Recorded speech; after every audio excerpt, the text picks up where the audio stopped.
အားလုံးမင်္ဂလာပါလေးပဲရှိပါတယ်ဒီကအခုဒီနေ့ပေါ့နော်ငယ်ငယ်စဉ်မှာရာသီသွေးဆိုင်ရာပညာပေးခြင်းကဘာလို့အရင်ကြီးအရေးကြီးလဲဆိုတာပြပြပေးလို့ဖြစ်ပါတယ်ဒီကတော့စကုပ်မျိုးမှာတော့စပြီးတော့မတရားနှုံးနှုံးလာခြင်းအချိန်မှာ Grace ရဖိတ်တယ်လိုက်အဲ့ဒီမှာမမေကိုသွားပြီးတော့ပြောအဲ့ဒီနေ့ဒီလိုဆိုပြီးတော့တွေ့ရတယ်ပြောတဲ့အခါမှာမမေကချက်ချင်းနဲ့ဒီနေ့ကိုအခန်းထဲကိုခေါ်လာပြီးတော့ back ဆိုတာဘယ်လိုအသုံးပြုရရဲဒါကအမျိုးသမီးတွေနေတိုင်းလောက်စီဖြစ်နေတဲ့အရာကိုချက်ပြီးတော့မမေချက်ပြရတယ်မှာချက်ပြောလို့ဒီလိုသမီးဒီလိုဖြစ်နေလဲဆိုတာအဲ့လူမသိစေဘူး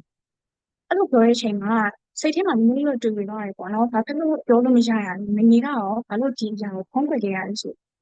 စရဲ့အထူးပေါင်းများစွာဝင်လာခဲ့ပါတယ်အခုဒီမှာရှိနေတဲ့သူတွေမှာလည်း30ကလောက်ပေါ့နော်စဉ်းစားစီပြီးပါတယ်ဘာလို့ဂျာရီကရောဒီလိုဂျာရီကပုံမှန်ဖြစ်နေတဲ့အရာဖြစ်ပေမဲ့ normalize မလုပ်ခံရဘဲနဲ့ stigma ရှိနေပြီးတော့ဘာလို့ဖုံးကွယ်နေရလဲဆိုတာလေးကိုအာ30ကလောက်မျိုးဖြစ်စဉ်းစားပြီးတော့တွေးစီချင်ပါတယ်ဆိုတော့ပထမဆုံးအနေနဲ့ပြောရမယ်ဆိုလို့ရှိရင်ငယ်ငယ်စဉ်တွေကများသောအားဖြင့်ပေါ့နော်အသက်12 13လောက်မှာဆိုလို့ရှိရင်စပြီးတော့ရာသီလာတက်ကြလာတယ်။အဲဒီအချိန်ကအကုန်လုံးက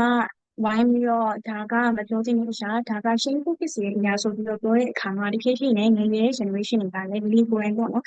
အရင်တော့ကရှင်းဖို့ဖြစ်တဲ့အရာလို့ထင်ခဲ့တယ်ပြီးတော့လို့ရှိရင်ကိုယ့်ကိုယ်ယုံကြည်မှုမရှိပဲဖြစ်ခဲ့တယ်ဒါတွေကသူများရဲ့ဒီပါလို့ရှိရင်ငါ့ကိုဘယ်လိုပြောရမှာလဲဆိုပြီးတော့အဲ့လိုမျိုးဖြစ်ခဲ့ပါတယ်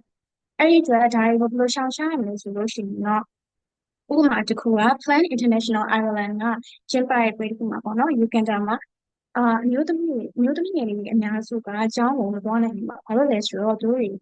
ဒီရာသီသွေးဆိုင်ရာပညာပေးခြင်းတွေမရှိတဲ့အတွက်ကြောင့်မို့လို့သူတို့တွေကဒါကိုရှက်စရာလို့ထင်ခဲ့တယ်။ပြီးတော့သူတို့မှလည်းဒီfat တွေကို affordable မဖြစ်နိုင်တဲ့အတွက်ကြောင့်မို့လို့သူတို့တွေအတွက်အကြောင်းကိုလည်းအများကြီးကတက်ရောက်ခဲ့ကြတယ်ပြီးတော့လို့ရှိရင်သူတို့တွေအနေနဲ့ပညာရေးကိုလည်းဆက်လက်ပြီးတော့တင်ယူနိုင်ခြင်းမရှိခဲ့ပါအဲ့ဒီအချိန်မှာမလုပ်ခဲ့လေဆိုလို့ရှိရင် Plan International Ireland က2021မှာအဲ့ဒီအကြောင်းမှရှိတဲ့ယောက်ျားလေးရောမိန်းကလေးတွေပေါ့အကုန်လုံးကိုသူတို့ရဲ့ဒီ sanitary pad တွေကိုသူတို့ကိုယ်တိုင်ချုပ်ပြီးတော့အမှုသမီးတွေကိုထုတ်ပေးခဲ့ပါတယ်ဆိုတဲ့အခါကျတော့ပြန်ပြီး conclusion ပြောရမယ်ဆိုလို့ရှိရင်